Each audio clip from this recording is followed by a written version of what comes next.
തമിഴിൽ കണ്ടപ്പോൾ നിങ്ങൾക്ക് എന്തായാലും മനസ്സിലായിട്ടുണ്ടാവും ഇതൊരു ഡേ ഇൻ മൈ ലൈഫ് ആണെന്ന്. ഓക്കെ, 6:30 6:30ക്ക് ഞാൻ എണീറ്റു. എല്ലാ ദിവസവും ഞാൻ പ്രോപ്പർ ഒരു ടൈമിനൊന്നല്ല എണീക്കാറ്, പക്ഷേ ഇന്ന് 6:30ക്കാണ് എണീറ്റത്. മിക്കവാറും ഞാൻ എൻ്റെ അലാം വെക്കുന്നത് 5:55 കേട്ടോ. പക്ഷേ ഞാൻ എപ്പോഴും അലാം കേട്ടത് ഓഫ് ചെയ്തിട്ട് പിന്നെ വൈകിയാണ് എണീക്കാറ്. ഒന്നില്ലെങ്കിൽ നമ്മൾ വന്ന് വിളിക്കും, അല്ലെങ്കിൽ എങ്ങനെയെങ്കിലും എണീക്കേണ്ടി വരും. സമയം വൈകിട്ടാണെങ്കിലും ഞാൻ അങ്ങനെ ചെയ്യാം. ഇനി എൻ്റെ ചാനൽ പുതിയതായിട്ടാണ് കാണുന്നതെന്നുണ്ടെങ്കിൽ എൻ്റെ പേര് നിമിത എന്നാണ്. Then it's my channel, it's me Nimmi. Do subscribe and കാണുന്ന ഒരു വീഡിയോ നിങ്ങൾക്ക് ഇഷ്ടപ്പെടുവാണെങ്കിൽ ഒന്ന് ലൈക്ക് ചെയ്യുക, അതുപോലെ തന്നെ സബ്സ്ക്രൈബ് ചെയ്ത് കൂടെ കേട്ടോ. ഓക്കെ, ഇനി സബ്സ്ക്രൈബ് ചെയ്തിട്ടുള്ളവരാണ് വന്നിട്ടുണ്ടെങ്കിൽ welcome back to my YouTube channel. Okay, പിന്നെ ഞാനിപ്പോൾ ഒരു സംഭവം ചെയ്യുന്നുണ്ട്, ഷോർട്സിലാണ് ചെയ്യുന്നത്. 15 days productive day in my life എന്ന് പറഞ്ഞാൽ മിനി വ്ളോഗ് പോലെ ചെയ്യുന്നുണ്ട്. അപ്പോൾ അത് കാണാത്തവരാണെങ്കിൽ അതൊന്ന് കണ്ടു നോക്കൂട്ടോ. എനിക്ക് തോന്നുന്നു നമ്മൾ ലോങ് വീഡിയോ എടുത്തിട്ട് കുറേ നാളായി, അപ്പോൾ അതുകൊണ്ട് എനിക്കിങ്ങനെ എടുക്കാനുള്ള ഒരു മൂഡ് ഉണ്ടായിരുന്നില്ല ആക്ച്വലി. എന്നാലും ഞാൻ വിചാരിച്ചു യെസ്, എടുക്കുന്നത് കൊണ്ട് കുഴപ്പമൊന്നുമില്ല, കാരണം ലീവാണ്, പണികളൊക്കെ ഉണ്ട്. അപ്പോൾ എന്തായാലും അതൊക്കെ നിങ്ങളും കൂടി കാണിച്ച് തന്നാൽ എന്താ പ്രശ്നം എന്നുള്ളതാണ് തോന്നിയത്. സോ എടുക്കുകയാണ്. അങ്ങനെ നമ്മൾ ഫേസ് വാഷ് ചെയ്ത് ബ്രഷൊക്കെ ചെയ്ത് പുറത്തേക്ക് ഇറങ്ങാണ്. കുറച്ച് പണികളുണ്ടെന്ന് പറഞ്ഞല്ലോ. അപ്പോൾ അത് ഫസ്റ്റ് തന്നെ മുറ്റടിക്കലാണ് പണി. അപ്പോൾ അത് പോയി ചെയ്യാമെന്ന് വിചാരിച്ചു. അതിന് മുമ്പ് ഞാൻ വേറൊരു കാര്യം ചെയ്യുന്നുണ്ട് കേട്ടോ. ഒരു സീക്രട്ടാണ്, നിങ്ങളോട് ഇപ്പോൾ പറയുന്നില്ല. അതിൻ്റെ റിസൾട്ടൊക്കെ ഒന്നായിട്ട് ഞാൻ അത് പറയാം. ഓക്കെ, അപ്പോൾ അത് ഞാൻ ഓൺ ഗോയിങ് ആണ്. ഞാനും എൻ്റെ സിസ്റ്ററും കൂടിയാണ് അത് ചെയ്യുന്നത്. സോ അത് ഞാൻ വഴിയെ പറയാം കേട്ടോ. രാവിലെ തന്നെ ഒരു സ്പെഷ്യൽ കാഴ്ചയാണ് കാണുന്നത്. നല്ലൊരു തെളിഞ്ഞ ആകാശം, എന്നാൽ ഒരു ചെറിയൊരു മുടിക്കെട്ടലൊക്കെ ഉണ്ട് കേട്ടോ. അതിൻ്റെ ഇടയിൽ ഒരു പരുന്ത് വന്നിരിക്കുകയെന്ന് പറഞ്ഞിട്ടുണ്ടെങ്കിൽ മുകളിൽ കേട്ടോ. അങ്ങനെ നമ്മൾ മുറ്റമൊക്കെ അടിച്ചു സെറ്റായി. ഇനി നമുക്ക് കുറച്ച് പണികൾ അകത്തുണ്ട്. ദാറ്റ് മീൻസ് അകം അടിക്കണം. എനിക്ക് എപ്പോഴും നിങ്ങളോട് പറയണം ആഗ്രഹം ഉണ്ടായിരുന്ന ഒരു കാര്യമാണ്. ലൈക്ക് ഞാൻ പേഴ്സണലി എടുക്കുന്ന ഒരു കാര്യമാണ്. നമ്മൾ എല്ലാവരും ഡിഫറെൻ്റ് ആയിട്ടുള്ള ആൾക്കാരാണല്ലോ. അപ്പോൾ ഓരോരുത്തർക്കും ഓരോ രീതിയാണ്, ഓരോരുത്തരും പലതരത്തിലാണ് ചെയ്യുന്നത് ഓരോ കാര്യങ്ങൾ. അപ്പോൾ നമ്മൾ ഒരാളെയും ജഡ്ജ് ചെയ്യാൻ പാടില്ല എന്നുള്ളതാണ് എനിക്ക് പറയാനുള്ളത്. ലൈക്ക് നമ്മൾ ഒരാളെ കാണുമ്പോൾ അയാളെ ജഡ്ജ് ചെയ്തുകൊണ്ട് നമുക്ക് എന്ത് നേടാനാണ് ആക്ച്വലി. അപ്പം നമ്മുടെ പെർസ്പെക്റ്റീവിൽ നിന്ന് നോക്കുമ്പോൾ അവർക്ക് എന്തെങ്കിലും പ്രശ്നം ഉണ്ടെങ്കിൽ ഇറ്റ്സ് ഓക്കെ, അത് അവരുടെ പ്രശ്നമാണെന്ന് വെച്ചിരിക്കുക. അല്ലാതെ ജഡ്ജ് ചെയ്ത് അവരെ പോയി പറയാന്നുള്ളത് ഒരു മാറ്റമാണെന്ന് എനിക്ക് തോന്നുന്നില്ല. അതെന്താ മോനെ അങ്ങനെ ഒരു ടോക്ക് എന്ന് നിങ്ങൾ ചോദിക്കും. അതിന് കാരണം ഞാൻ വഴിയെ പറയാം. ഇതിനിടയ്ക്ക് അച്ഛൻ ജോലിക്ക് പോയപ്പോൾ ഞാൻ ഗേറ്റൊക്കെ പൂട്ടി വന്നിട്ട് ഇന്നലെ ഞാനൊരു പാക്ക് ഉണ്ടാക്കി വെച്ചിട്ടുണ്ട്. ദാറ്റ് മീൻസ് ഹെന്ന ഇന്ന് ലീവ് ആയതുകൊണ്ട് തല തേക്കാൻ വേണ്ടിയിട്ടാണ്. സോ അമ്മയ്ക്കും എനിക്ക് വേണ്ടിയിട്ടാണ് ഹെന്ന ഉണ്ടാക്കിയത്. സോ അത് അപ്ലൈ ചെയ്യണം. സോ ഗായ്സ്, ഇന്നലെ ഹെയർ കെയർ ഡേ ആണ്. ഓക്കെ, അപ്പോൾ ഈ പാട്ടും കേട്ടോണ്ടിരിക്കുകയായിരുന്നു ഞാൻ ഫസ്റ്റ്. എനിക്കെന്താണെന്ന് അറിയില്ല, ഭയങ്കര ഇഷ്ടമാണ് ഈ പാട്ട്. സോ നമ്മളിന്ന് ബ്രേക്ക്ഫാസ്റ്റ് കഴിക്കാൻ പോവാണ്. അപ്പോൾ അതിന് വേണ്ടിയിട്ട് എന്താണ് അമ്മ പ്രിപ്പയർ ചെയ്ത് വെച്ചിട്ടുണ്ടായിരുന്നുണ്ട് എല്ലാം. ഇന്ന് നൂലപ്പവും പിന്നെ എന്താ വലിയ പയറും ആയിരുന്നു കേട്ടോ. പയറുകറിയും നൂലപ്പവും. ഓക്കെ, അപ്പോൾ അത് കഴിക്കുകയാണ്. ആൻഡ് അത് കഴിഞ്ഞപ്പോഴാണ് ഞാൻ ആലോചിച്ചത് വെള്ളം കുടിച്ചിട്ടില്ല ഇന്ന് രാവിലെ മുതൽ. കാരണം ഞാൻ വെള്ളം കുടി കുറവാണ്, ഞാൻ കഴിഞ്ഞ വ്ളോഗിൽ പറഞ്ഞിട്ടുണ്ടായിരുന്നല്ലോ. ഞാൻ വെള്ളം രാവിലെ നിറച്ചിട്ട് ഇടയ്ക്കിടയ്ക്ക് കുടിക്കണമെന്നൊക്കെ വിചാരിക്കും, പക്ഷേ മറന്നു. അപ്പോൾ ബ്രേക്ക്ഫാസ്റ്റ് ഒക്കെ കഴിഞ്ഞ് ഞാൻ ആദ്യം ചെയ്തത് അതാണ്. വെള്ളം ഞാൻ നിറച്ച് വെച്ചിട്ടുണ്ടായിരുന്നു ഈ ബോട്ടിലിൽ. ഓക്കെ, അപ്പോൾ നിങ്ങളും ശ്രദ്ധിക്കുക, വെള്ളം കുടിക്കുക, ധാരാളം നല്ല വെള്ളം കുടിക്കുക കേട്ടോ. തിളപ്പിച്ചാറിയിട്ടുള്ള വെള്ളം കുടിക്കുക. ബിക്കോസ് നമ്മുടെ ചുറ്റിപ്പോൾ നല്ലപോലെ എന്താ പറയുക പ്രശ്നം നടക്കുകയാണെന്ന് അറിയാലോ. സോ ഞാൻ പറഞ്ഞിട്ട് വേണ്ടല്ലോ, നിങ്ങൾക്കറിയാം.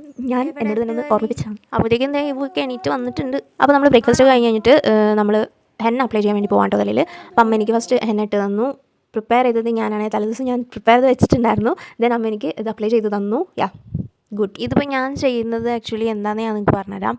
ഈ ഹെന്നയുടെ പ്രിപ്പറേഷൻ അല്ല, ആക്ച്വലി ഞാനൊരു മന്ത് കൂടുമ്പോഴും ഹെന്ന ഇടാനിപ്പോൾ ശ്രമിക്കാറുണ്ട്. ഹെന്ന പൗഡർ വാങ്ങാൻ കിട്ടുമല്ലോ. നമ്മൾ തന്നെ പ്രിപ്പയർ ചെയ്തത് അപ്ലൈ ചെയ്യുന്നത് വളരെ നന്നായിരിക്കും. മാത്രമല്ല henna is very good for our hair. നല്ലൊരു കൂളിംഗ് എഫക്റ്റ് പോലെ കിട്ടും. അത് മാത്രമല്ല നമുക്ക് മാനേജ് ചെയ്യാൻ പറ്റും. മുടി ഇടയ്ക്കിടയ്ക്ക് മീൻസ് ഇൻ 2 months 1 month കൂടുമ്പോൾ നമ്മളിങ്ങനെ ചെയ്യുന്നത് ഹെയറിന് വളരെ നല്ലതാണ്. അപ്പോൾ ഞാനും അമ്മ ഇന്ന് രാവിലെ ഹെന്നൊക്കെ ഇട്ട് ഇങ്ങനെ ഇരിക്കുകയാണ് കേട്ടോ. ഹെന്ന അപ്ലൈ ചെയ്തതിന് ശേഷം ഒരു 2 hours എങ്കിലും വെയിറ്റ് ചെയ്യണമല്ലോ. അപ്പോൾ നമ്മളിങ്ങനെ ഇരിക്കുകയാണ്. ആൻഡ് ദെൻ ഞാൻ ശ്രദ്ധിച്ചു എൻ്റെ nail polish is very bad ആയിട്ടിരിക്കുന്നു. അപ്പോൾ ഞാൻ എന്ത് ചെയ്തു, പോളിഷ് റിമൂവ് ചെയ്യാൻ വേണ്ടിയിട്ട് നോക്കുകയാണ്. അപ്പോൾ എന്തായാലും അത് ചെയ്യാമെന്ന് വിചാരിച്ചു. എനിക്ക് പണ്ട് ഒരു കാര്യം ഉണ്ടായിരുന്നു. പണ്ടെന്ന് പറഞ്ഞാൽ ഒരു ഡിഗ്രി അല്ലെങ്കിൽ ഒരു +2 സമയത്തൊക്കെ ഞാൻ നെയിൽസ് വളർത്തുമായിരുന്നു. പക്ഷേ വളർത്തി കഴിഞ്ഞിട്ട് എനിക്ക് നെയിൽ പോളിഷ് ഒന്നും ഇടാൻ അത്ര ഇഷ്ടമില്ലായിരുന്നു. എനിക്ക് സട്ടിലായിട്ടുള്ള കളേഴ്സ് അല്ലെങ്കിൽ ഭയങ്കര എന്താ ഒന്നുമില്ലെങ്കിൽ ഒന്നും ഇടാതിരിക്കുക, അങ്ങനത്തെ ഒരു ഇതായിരുന്നു എനിക്കിഷ്ടം. അല്ലാതെ ഞാൻ ചെയ്യുന്നൊരു സംഭവം എന്തായിരുന്നു എന്ന് വെച്ചാൽ, നമ്മൾ നെയിൽ ആർട്ട് ഉണ്ടല്ലോ, അത് നമ്മൾ തന്നെ ചെയ്യാൻ പറ്റും. നമ്മുടെ വൈറ്റ് കളർ മാത്രമായിട്ട് നമ്മളുടെ നെയിലിടാം. അങ്ങനെ ചെയ്യുന്നതുണ്ട്. പിന്നെ എന്താ പറയുക, ന്യൂസ് പേപ്പർ കളേഴ്സ്, അതൊക്കെ ഭയങ്കര ട്രെൻഡിങ് ആകുന്ന സമയത്ത്. ആൻഡ് അതൊക്കെ ഞാൻ ചെയ്തിട്ടുണ്ട്. പക്ഷേ ഇപ്പം എനിക്ക് അതിനൊന്നും ഒരു സമയമില്ല എന്നല്ല, എനിക്കിഷ്ടമല്ല അങ്ങനെ ചെയ്യാനായിട്ട്. സോ ഞാൻ എന്തെങ്കിലുമൊക്കെ ഒരു നെയിൽ പോളിഷ് കണ്ടാൽ അതിടുന്നല്ലാതെ തോന്നിയാൽ ഓക്കെ, അതല്ലാതെ വേറെ ഒന്നും അങ്ങനെ ചെയ്യുന്നത്. എനിക്ക് നെയിൽ ആർട്ട് ചെയ്യണമെന്നുണ്ട്. വൈറ്റ് കളർ വെച്ച് നോക്കട്ടെ, നമുക്ക് സമയം ഉണ്ടെങ്കിൽ ചെയ്യാം. പിന്നെ മിക്ക ഗേൾസിൻ്റെ ഒരു ഇഷ്ടമല്ലാത്തൊരു സംഭവമാണ് നെയിൽ എത്ര കഷ്ടപ്പെട്ട് വളർത്തി ഒരു മെയിൻറ്റെയിൻ ചെയ്ത് അല്ലെങ്കിൽ നെയിൽ പോളിഷൊക്കെ ഇട്ട് സെറ്റാക്കിയിട്ട് വരുമ്പോൾ നെയിൽ ഒടിഞ്ഞു പോകും. അതൊരു വല്ലാത്ത ജാതി അവസ്ഥയാണ്. എനിക്കിഷ്ടമല്ലാത്തൊരു സാധനമായിരുന്നു അത്. എന്തായാലും ഇപ്പം ഞാൻ നെയിൽ അങ്ങനെ വളർത്തുന്നില്ല. മേ ബി ഞാൻ കുട്ടികളുടെ ഇടയിലാണ് വർക്ക് ചെയ്യുന്നതും.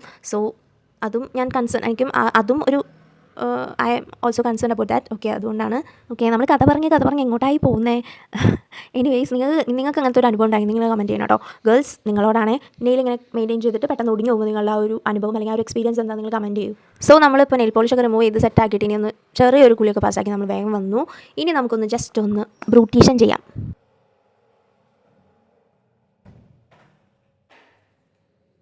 വീട്ടിലിരിക്കുമ്പോൾ എൻ്റെ തറക്കോലാണ്, എന്നാലും ഞാൻ വേറെ പ്രത്യേകിച്ചൊന്നും ചെയ്തിട്ടില്ല. ഇപ്പം ഞാൻ മുടി കെട്ടി ആൻഡ് ഈ ഒരു ലിപ് ബാം ഇട്ടു, അത്രയേ ഉള്ളൂ. പിന്നെ ഒരു മോയ്സ്ചറൈസറും ചെയ്തു ആൻഡ് അത്രയേ ഉള്ളൂ.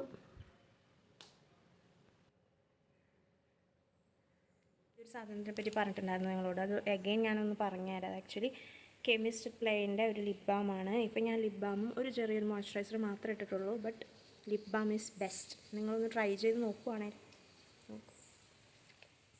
അപ്പോൾ ഞാൻ നിങ്ങൾ ഓൾറെഡി പറഞ്ഞല്ലോ നെയിൽ ആർട്ട് ചെയ്യാം, നമുക്ക് സമയം ഉണ്ടെങ്കിൽ ചെയ്യാമെന്നുള്ളത്. അപ്പോൾ എന്തായാലും ഫുഡ് കഴിക്കുന്നതിന് മുമ്പ് കുറച്ച് ടൈം ഉണ്ടായപ്പോൾ ഞാൻ അബിയുടെ അടുത്ത് പോയിട്ട് ഒരു നെയിൽ പോളിഷ് വാങ്ങി. അത് വൈറ്റ് കളറാണ്. അപ്പോൾ ഞാൻ white colour nail polish just ഒന്ന് ഫ്രണ്ട് നെയിലാക്കാൻ വേണ്ടിയിട്ട് നോക്കാൻ വേണ്ടി പോവുകയാണ്. അതിന് മുമ്പ് നെയിലൊക്കെ ഒന്ന് സെറ്റാക്കി കട്ട് ചെയ്തു, പോളിഷ് ചെയ്തു. ദെൻ നെയിൽ പോളിഷ് നമുക്ക് ഇട്ട് നോക്കാം.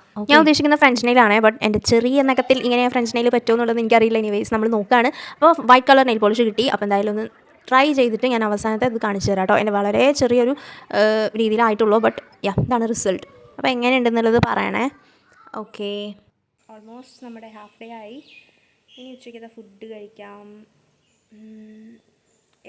അതൊക്കെ തന്നെ. ഇന്ന് ഇവിടുത്തെ സ്പെഷ്യൽ എന്ന് പറയുന്നത് മത്തങ്ങ പയറും മോരും മീൻകറിയാണ്. പക്ഷേ എനിക്ക് തോന്നി എനിക്ക് പെട്ടെന്നൊന്ന് സോയ കറി വെച്ചാലും, സോയ മസാല കറി കേട്ടോ. അത് അമ്മ ഉണ്ടാക്കുന്നത് വെക്കാമെന്നുള്ളത് വിചാരിച്ചിട്ട് ഞാൻ ഹെൽപ്പ് ചെയ്യാമെന്ന് വിചാരിച്ചു. അപ്പോൾ പെട്ടെന്നൊരു തട്ടിക്കൂട്ട് സോയക്കറിയാണ് നമ്മൾ വെച്ചത്. അപ്പോൾ ഷടപ്പടയിൽ നിന്നായിരുന്നു വെച്ചത്. എന്തായാലും ടേസ്റ്റി ആയിരുന്നു കേട്ടോ. എനിക്ക് ഭയങ്കര ഇഷ്ടമാണ് soya chunks curry masala and സോയയുടെ 65 ഉണ്ടല്ലോ, പിന്നെ സോയ ചില്ലി, അതൊക്കെ വളരെ ടേസ്റ്റിയാണ്. അത് ഞാൻ കുക്ക് ചെയ്യാറുണ്ട് അത്. ബട്ട് ഇപ്പോൾ അമ്മയാണ് വെക്കുന്നത് കേട്ടോ.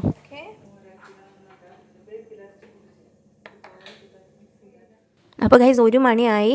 എന്തായാലും നമ്മുടെ സോയ ഇവിടെ റെഡിയാണ്, ഓൾമോസ്റ്റ് റെഡിയാണ് കേട്ടോ. ഈ ഫ്രൈ ചെയ്ത് വെച്ചിരിക്കുന്ന സോയനെ നമ്മൾ ഈ ഒരു മസാലയിലേക്ക് ഇട്ട് കഴിഞ്ഞാൽ നമ്മുടെ സോയ ചങ്ക്സ് കറി ഇവിടെ റെഡിയാണ്, മസാല കറി ഇവിടെ റെഡിയാണ്. അപ്പോൾ അത് ഇത്രേ ഉള്ളൂ.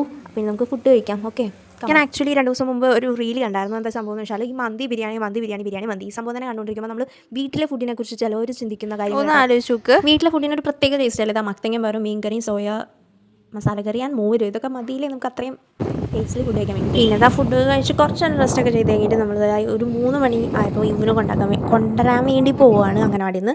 ഇവു ആണെങ്കിൽ ഇന്ന് കണ്ട പക്ഷേ നല്ല ഹാപ്പി ആയിട്ട് ഓടിയാണ് വന്നത്. ആൾ അവിടെ നിന്ന് അംഗനവാടിയിൽ നിന്ന് പോരാണല്ലോ വീട്ടിലേക്ക്. അങ്ങനെ ഒരു ഹാപ്പിനെസ്സാണ് ആ കാണുന്നത്. ഓക്കെ, അപ്പോൾ നമ്മൾ പ്രത്യേകിച്ചൊന്നുമില്ല. ഇനിയിപ്പോൾ തിരിച്ച് വീട്ടിലെത്തിയിട്ട് ഇനി കുറച്ച് പരിപാടികൾ എന്ന് പറഞ്ഞാൽ ട്യൂഷനുണ്ട്. പിള്ളേർക്കാണെങ്കിൽ മിഡ് ടേം എക്സാം നടക്കുന്നതുകൊണ്ട് കുറച്ചധികം പഠിപ്പിക്കാനൊക്കെ ഉണ്ട്. എന്നാലും അവരൊന്ന് പഠിച്ചോളൂ കേട്ടോ. അപ്പോൾ ഗൈസ് ഇന്നത്തെ വീഡിയോ ഇത്രേ ഉള്ളൂ. പ്രത്യേകിച്ചൊന്നും എടുക്കാനില്ലാത്തതുകൊണ്ടാണ് ഞാൻ ഇവിടെ വെച്ച് നിർത്തുന്നത്. അപ്പോൾ എന്തായാലും thanks for watching. Bye. Next വീഡിയോയിൽ കാണാം.